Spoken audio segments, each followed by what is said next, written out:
you know, ESP is the teaching of English to students whose first language is not English but who need it for a particular job, activity, or purpose. Teachers, as an educator, should take this opportunity to approach the students using any kind of method that suits them. Graduate EFL teachers attended the course for some time, but they don't know or exposed to the actual way of teaching ESP. Thus, students are being taught by teachers who are not expert. So, how do we solve these problems?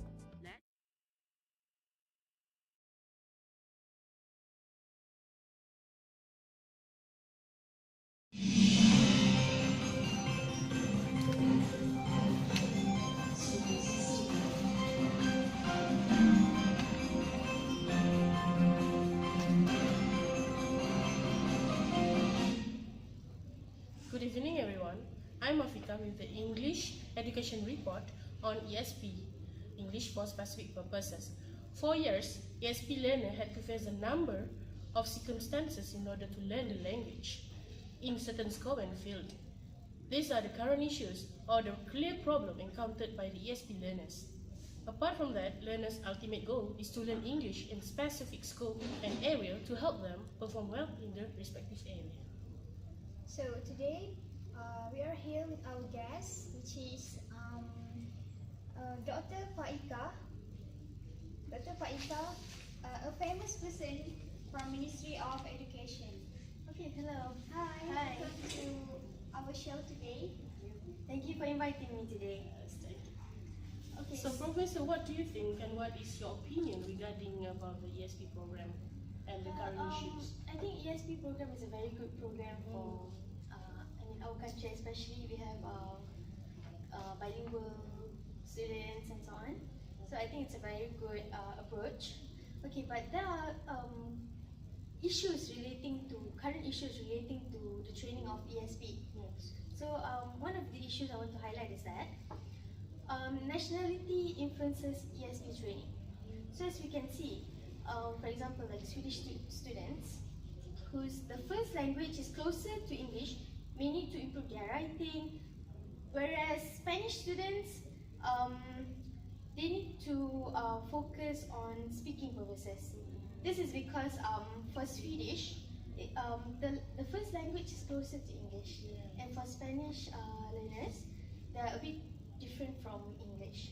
So I think this is a current issue that we should highlight, because especially in Malaysia, we have, as we know, we have Malay, Chinese and Indians who are learning English, and we are learning English as a second language.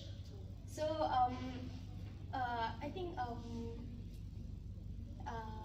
do you say, in training the teachers to teach for ESP students, I think they should focus on this thing and provide like a syllabus more towards like for our bilingual country.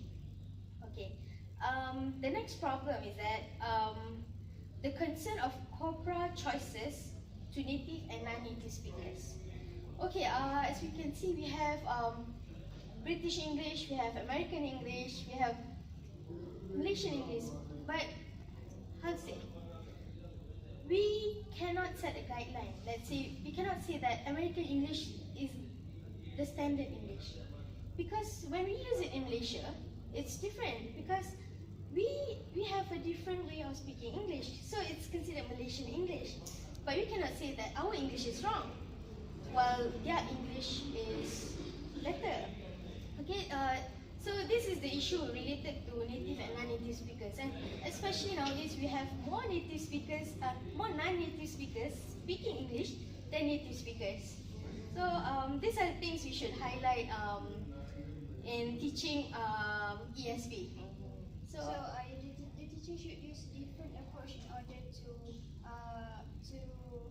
to deal with different students from different backgrounds. Yes, a different approach. They should create syllabus specifically for that group of students. Since they are from different background, like the first one from a country with and one is English and the other one is English as their foreign language. the approaches might be different to both sides. Yes. Okay. I'll pass to our reporter. Our reporter is live at the scene. So hi, hello everyone, and I'm Jessica, a reporter of the news channel, and thanks for them for giving it to me. And right now I'm at University of Joyful. As you can see, I'm also wearing a Joyful t-shirt, and I'm going to interview a student, a teacher, and also the head of English department regarding the issues of ESP. So let's go. Madam Ruhi, and she is the head of English department in the university. Good morning, madam. Good morning. So regarding the ESP issues in the country, I think learning English should not be focused on certain circumstances only. What do you think about it? Yes, I agree with that, because when it comes to ESP, we know that it only focus on specific goals of learning. So as a result, the learners or as ESP learners, they will only focus On a specific field. yes, and as a result, this will affect on their everyday life communication and how are they going to give communicative speech, and I believe that that's the problem. Yeah, so it has to be like a vast field, like they have to learn even more. Thank you, madam, for your time. You, Miss Shanti, one of the English teacher in the university. So let's go in. Okay, corpus linguistic is so important. Hi, Miss. Can I have a short interview with you? Can I help you? I'm from Zulfakar, and I'm gonna ask a question regarding ESP issues that's going on in the country. Okay. So as long as we know, teachers are not usually expert in the contents of a certain technical area. I think like teachers who are experts in English are forced to teach mathematics. So like that's how ESP is going on. So what do you think about it? Yeah. Okay. First of all, in my opinion, I would say that not all the teachers are expert in all the subjects. And actually they need a different approach for different types of students, because students are a combination of variety backgrounds and so on. So if let's say the teacher is master in English, then it's better for her to only focus in English. The government or the education ministry should not focus on force the teachers to focus on other subjects. Yeah, that's my opinion. Anything else? No, I think that's okay. Thank you. Last but not the least, I'm going to interview Ima, one of the students of the university, regarding the ESP issue. Let's go. Go. Hello, Ima.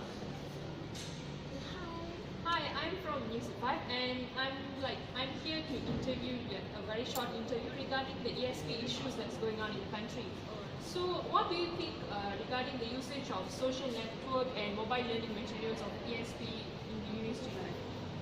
For me as a student, I will give you example for your understanding. So, first one, I Twitter users. So for me, students love to use social media as example Twitter, which is you can hashtag or alias for your information or what you want to give a specific name, such as which one I will, if I want to know something, I will hashtag, and then there should appear and information. Yeah.